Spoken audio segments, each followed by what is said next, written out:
Alter Radio, l'IFE. C'était.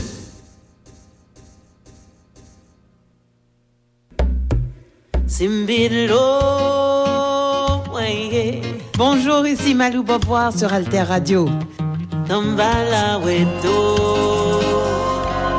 Alter Radio, l'idée frais.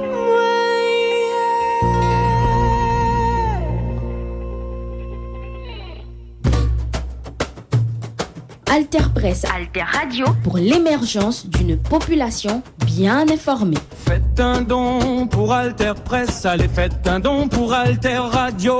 Faites un don pour Alter Presse, allez, faites un don pour Alter Radio. Votre solidarité peut vraiment tout changer. Allez, venez faire vivre l'info complète et libre. Faites un don pour Alter Presse, allez, faites un don pour Alter Radio. Penchez-vous sur Alter Presse et faites un don. Merci, merci, merci pour l'appui citoyen. Merci, merci, merci de votre soutien. Alter Radio. Bonjour, mon invité aujourd'hui est Josep Borrell qui dirige actuellement le CIDOB, qui est le grand think tank géopolitique espagnol situé à Barcelone, mais qui surtout a été, après une belle carrière, commissaire européen pour le ministre des Affaires étrangères de l'Union européenne, au moment où l'Europe était quand même un peu plus active qu'aujourd'hui. Bonjour Josep. Bonjour Pascal. Alors, on est en guerre Iran, les États-Unis, Israël contre l'Iran. Est-ce que cette guerre était évitable ? D'après les gens qui participaient aux négociations pour parler, il paraît qu'il l'était, parce que le ministre omanien qui était à Washington la semaine avant, quelques jours avant le début des bombardements, avait même fixé un rendez-vous pour continuer les discussions, et d'après lui, la chose allait plutôt bien. La même chose dit le représentant du Royaume-Uni, ou le participant du Royaume-Uni, et la même chose dit le directeur de la lutte antiterroriste des États-Unis, qui vient de démissionner en considérant que la guerre n'aurait pu l'éviter. Et donc, en fait, les États-Unis sont dans cette guerre, il n'y a pas d'intérêt national, et en fait, c'est quand même l'affirmation pour Trump que le droit international n'a pas d'importance, parce que, quels que soient les reproches que l'on puisse faire au régime iranien, cette guerre est bien illégale. Que pour Trump, le droit international ne compte pas, c'est pas une nouveauté. On le savait. Moi, ce qui m'inquiète, c'est que pour certains dirigeants européens, il paraît pas non plus que les droits comptent trop.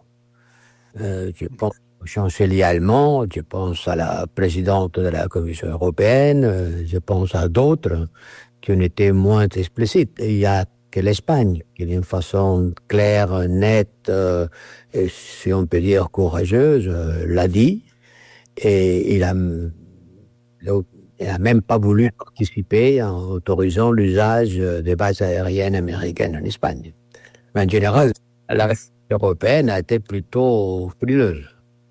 Alors en fait, si on se ramène 20 ans en arrière, l'Europe était divisée entre ceux qui voulaient suivre George Bush sur la guerre en Irak et ceux qui s'y opposaient. Et d'ailleurs, en Espagne, ça a suscité un débat, puisque Aznar était au pouvoir, qu'il avait approuvé la guerre. La France, l'Allemagne et d'autres s'y opposaient.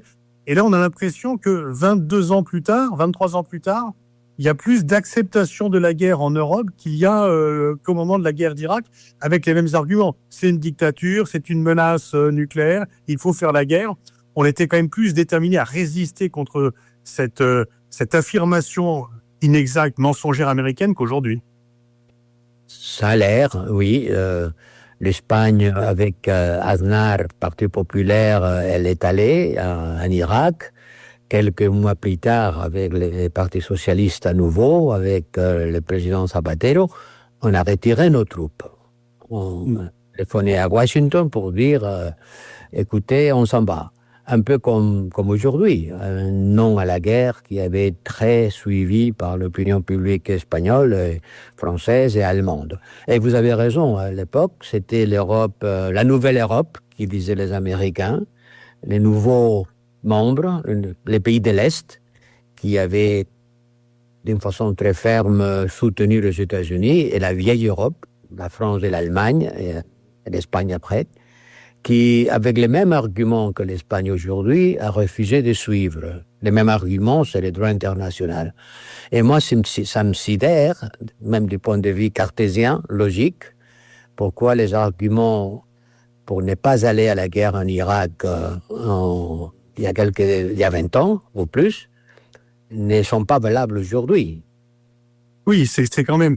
L'Europe est en contradiction avec elle-même. On n'arrête pas de dire qu'il faut respecter le droit international, que l'ONU est le cœur du système international. Et comment expliquer cette passivité, pour ne pas dire cette lâcheté, finalement, par rapport aux États-Unis, aussi par rapport à Israël? Il y a plusieurs raisons, à mon avis. D'abord, l'Europe est dirigée aujourd'hui par des personnalités très atlantistes, viscéralement atlantistes, qui, tout sauf casser nos liens avec les États-Unis. Aujourd'hui, pour la moitié de l'Europe, il y a une peur. C'est la peur que les États-Unis nous laissent tout seuls dans la guerre en Ukraine ou contre l'Ukraine et qui arrêtent l'aide. Bon, l'aide financière et militaire l'ont déjà arrêté, mais l'aide de l'intelligence par ces réseaux satellitaires qui sont des assets que les Européens, nous, n'avons pas, ou presque. Alors la peur que les États-Unis nous abandonnent fait qu'on dise « Amen » tout ce que Trump demande. Regardez l'accord des champs de golf. Non? Et ça fait que, surtout, n'est pas gêné aux États-Unis. Il y a une troisième raison, c'est que ça, c'est une guerre des Américains et des Israéliens. Et pour certains pays européens, il faut être toujours du côté d'Israël, quoi qu'Israël fasse. Si tu étais encore commissaire à la place de Mme Kaja Kallas, qui est très atlantiste, effectivement, dans les circonstances actuelles, qu'est-ce que tu ferais? Je ne pourrais être que le porte-parole d'un accord du Conseil. C'est ça, les limites du poste. Vous n'êtes pas les ministres, vous êtes les représentants du Conseil. Le Conseil statue à l'unanimité. Et il n'y a pas de l'unanimité, évidemment, parce que l'Espagne est dans une position, les autres, presque tous les autres sont dans l'autre. Alors le Conseil n'a pas une position dont le haut représentant ne peut dire rien en tant que représentant. Des choses en tant que lui-même, mais lui tout seul, ça ne vaut pas grand-chose. Mais moi, j'aurais insisté sur le fait que les droits doivent être respectés. Et je n'aurais pas dit tout simplement il faut que l'Iran ne bombarde plus. Parce que si vous étiez un extraterrestre et vous écoutiez le message de Bruxelles, vous croiriez que c'est l'Iran qui a commencé la guerre. Parce qu'on ne dit jamais que les États-Unis et l'Iran ont bombardé aussi, et d'abord. Les États-Unis d'Israël. Exactement. C'est eux qui ont commencé à bombarder. Ça, on demande toujours à l'Iran d'arrêter les bombardements, mais on ne fait pas la même chose pour les autres. On dit beaucoup, dans certains milieux en France, que c'est désormais l'Espagne qui tient le rôle que la France avait joué en 2003, lorsque Dominique de Villepin, au Conseil de sécurité, avait fait un vibrant discours contre la guerre. Et la France, donc, est pas tout à fait alignée sur les États-Unis, mais elle est moins vocale, elle est moins militante contre la guerre. Et c'est désormais l'Espagne qui joue ce rôle. Tu partages ce sentiment? Je pense que c'est une comparaison tout à fait correcte. L'Espagne dit, peut-être d'une façon moins flamboyante et éloquente que Dominique de Villepin l'a fait, un discours mémorable dont tout le monde s'en rappelle, mais il dit la même chose. Cette guerre, c'est une guerre illégale, nous, on ne va pas y contribuer. Les autres ne disent pas ça, je n'ai pas encore entendu. Surtout pas à la Commission européenne, surtout pas ma successeur. Jamais ça. On dit qu'il y a une crise. Enfin, Poutine, c'est illégal, l'Iran, c'est une crise. Un peu comme les Chinois qui parlent de crise pour l'Ukraine, alors que nous parlons de guerre, et là, on parle de crise pour l'Iran, alors que c'est une guerre. Oui, en Espagne, on dit que les choses sont du couleur de lunettes que vous avez. Il y a une phrase d'un classique espagnol qui dit « Les choses sont du couleur des glaces que vous portez ». Alors, les Chinois, leur glace fait dire ça. Nos glaces, enfin les glaces de la majorité européenne, disent la guerre Ukraine, c'est un attentat au droit international, c'est une guerre illégale. Les attaques en Iran, c'est dommage, c'est une crise, il faut qu'Iran arrête. Ben, écoutez, on sait tous qu'est-ce que c'est que le régime iranien. Et comme dit von der Leyen, il ne faut pas pleurer sur les ayatollahs, mais il ne s'agit pas de pleurer sur les ayatollahs. On pourrait peut-être pleurer sur les 170 enfants tués dans une école dans les bombardements et tant d'autres. On pourrait peut-être pleurer un peu plus sur les enfants de Gaza, et pas seulement pleurer, parce que pleurer, ça n'arrange rien. La question n'est pas pleurer, la question c'est d'agir. On n'a pas agi en essayant d'arrêter la tragédie de Gaza, et on a fait un suivisme des États-Unis jusqu'à maintenant, heureusement. Maintenant, il paraît que Trump a réussi à unifier l'Europe dans une position commune. On n'ira pas ouvrir le détroit d'Ormuz, parce que c'est pas nous qu'on l'a fermé. Oui. Mais est-ce qu'à terme, il n'y a pas un problème de crédibilité pour l'Union européenne, notamment par rapport au Sud global, une région que tu connais bien, c'est quand même un enjeu majeur. Est-ce qu'à terme, la crédibilité, à la fois stratégique de l'Europe, parce qu'on assiste aux événements, mais on n'y participe pas, et la crédibilité morale, puisqu'on condamne la Russie, on ne condamne pas Israël, et on dit qu'on est pour le droit, mais quand ce sont nos alliés israéliens, américains qui le violent, on ne dit rien. Est-ce que c'est pas très dangereux pour la crédibilité stratégique et morale de l'Union européenne? Je te remercie de me donner à nouveau l'occasion de redire, c'est ce que je dis beaucoup de fois, c'est cette sélectivité à l'ère d'appliquer ou de demander l'application du droit qui nous affaiblit et nous décrédibilise. C'est évident que aujourd'hui, personne dans le monde ne croirait que l'Europe s'intéresse au respect du droit humanitaire. Le crédit moral de l'Europe est enseveli sous les ruines de Gaza. Est-ce qu'il n'y a pas d'ailleurs une coupure entre nos dirigeants et les opinions publiques en Espagne, mais aussi dans les autres pays européens? Les opinions publiques sont quand même plus sensibles à ce qui se passe à Gaza, à ce qui se passe à cette guerre. Et donc, on a l'impression que les opinions publiques européennes seraient beaucoup plus prêtes à s'opposer aux États-Unis que nos gouvernements. Ben, ça dépend des pays. À mon avis, je peux parler pour l'opinion publique espagnole qui est très mobilisée pour la cause palestinienne, pour le massacre de Gaza. Il y a eu des réunions, des manifestations. Je pense qu'il y a encore un clivage droite-gauche. Il y a encore un clivage droite-gauche. La droite est beaucoup plus résiste à utiliser des mots un peu durs vis-à-vis d'Israël. Le gouvernement, sans doute pas. Je pense que le gouvernement est plus en phase avec l'opinion publique, majoritaire.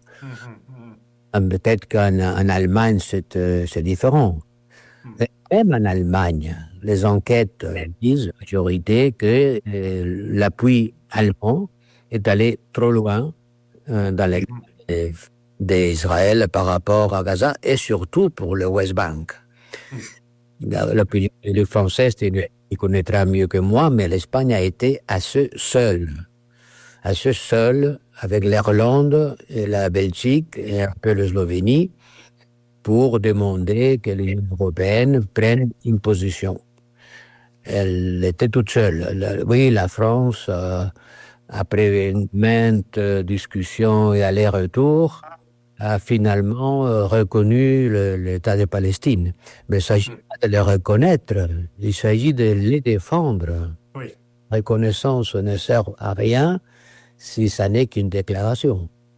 Alter Radio.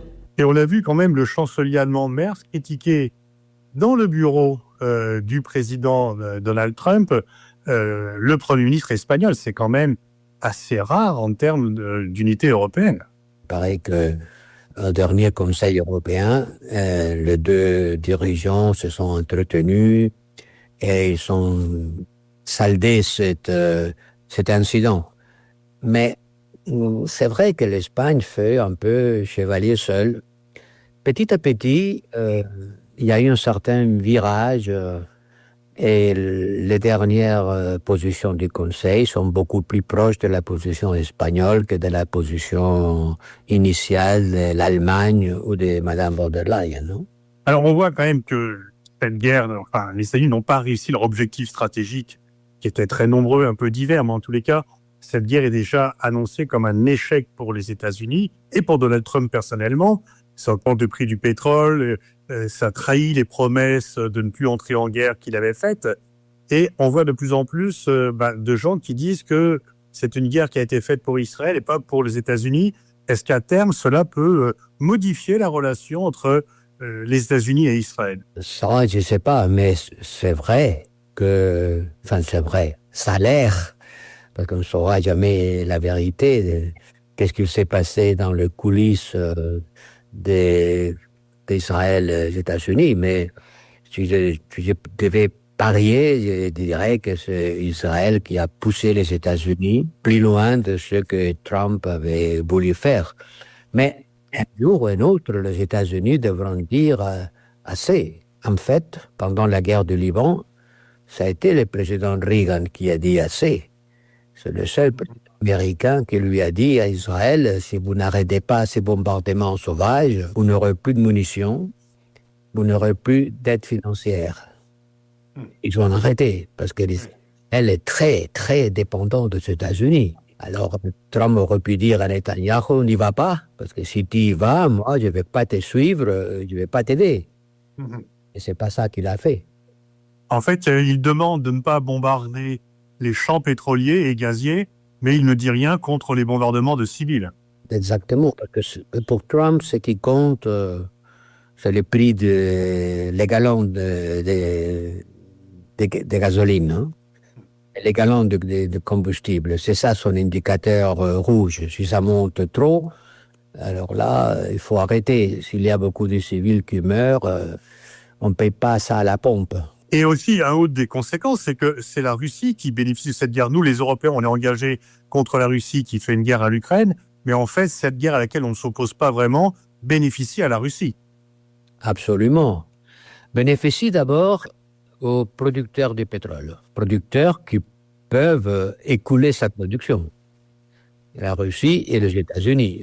Trump l'a dit, avec un cynisme déjà trop lourd. Il a dit, pour nous, c'est une bonne affaire parce qu'on vendra plus de pétrole et plus cher. Mais pour la Russie, c'est encore meilleur parce que Trump vient de lever les sanctions contre la Russie et a autorisé à acheter du pétrole russe. C'est-à-dire, il a commencé à nouveau à déverser de l'argent sur les coffres de la Russie qui vont servir à alimenter la guerre.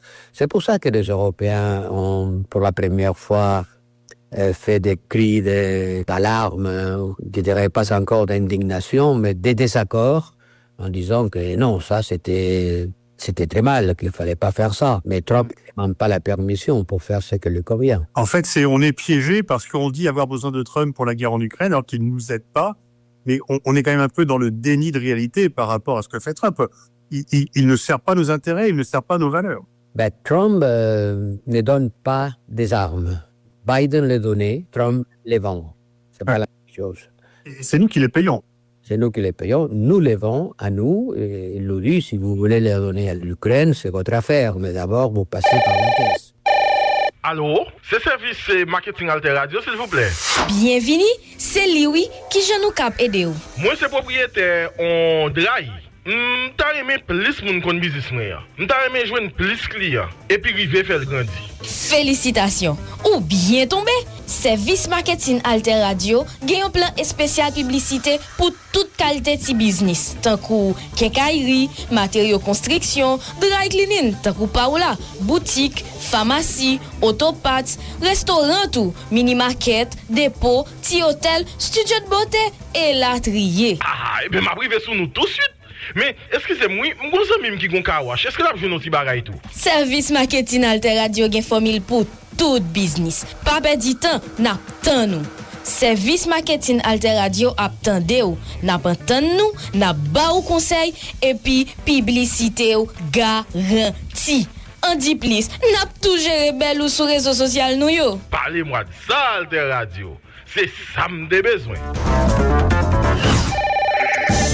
Pas perdre temps. Relais service marketing Alter Radio dans 28 16 01 01 ak Alter Radio, publicité au garantie.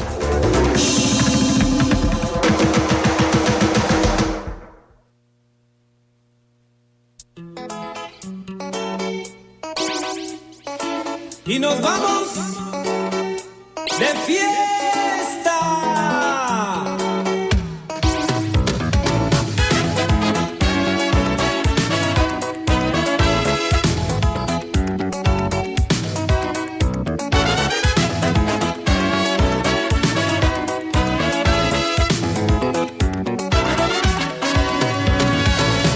A mi gente caribeña que gozan de buena fiesta, hoy yo les quiero invitar a que vengan a gozar y sus penas olvidar.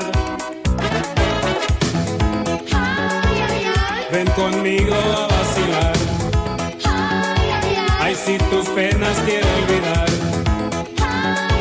con este ritmo puedes gozar, con el Tabu Combo debes bailar.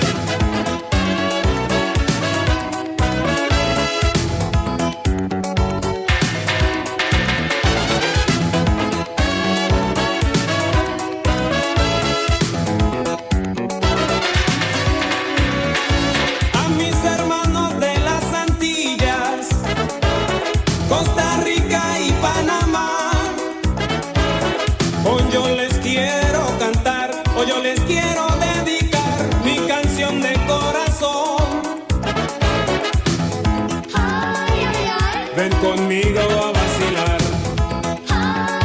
ay si tus penas quiero olvidar, con este ritmo puedes gozar, con el Tabu Combo debes bailar.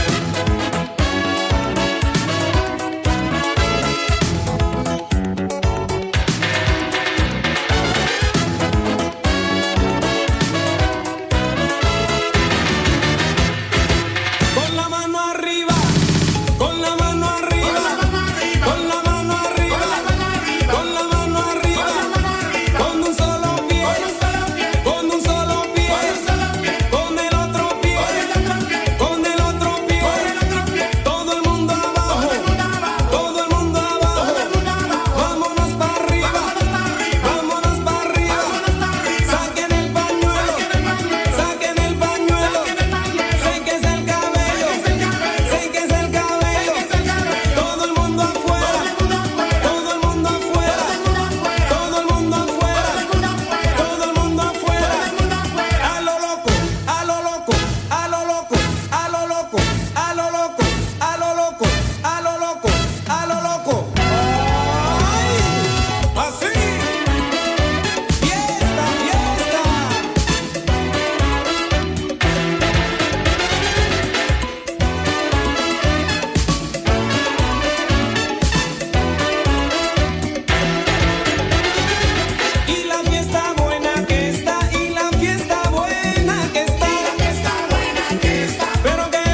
¿Y qué dice Alfredito? Pero qué fiesta, Capi. ¿Y qué dice Chocolate? Esto sí es fiesta, caballero. Full, full. ¿Y qué dice Moreno? ¡Que va! ¡Fiesta!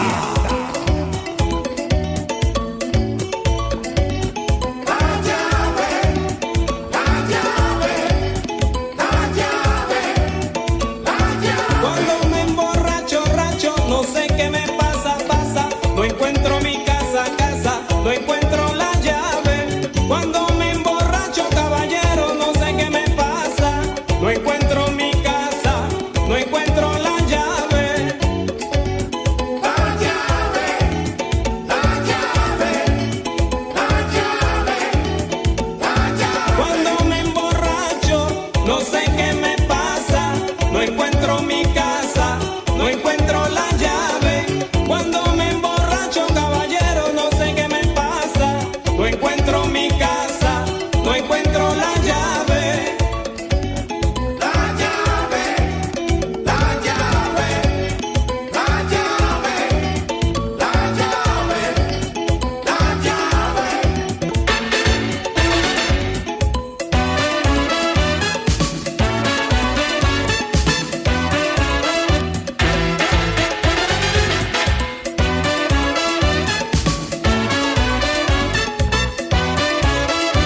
Ven, Belén, ven, Belén, ven, Belén.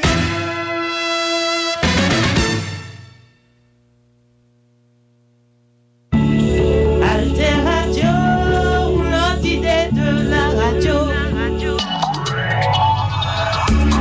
Alter Radio, 106.1 FM. l'autre idée de la radio.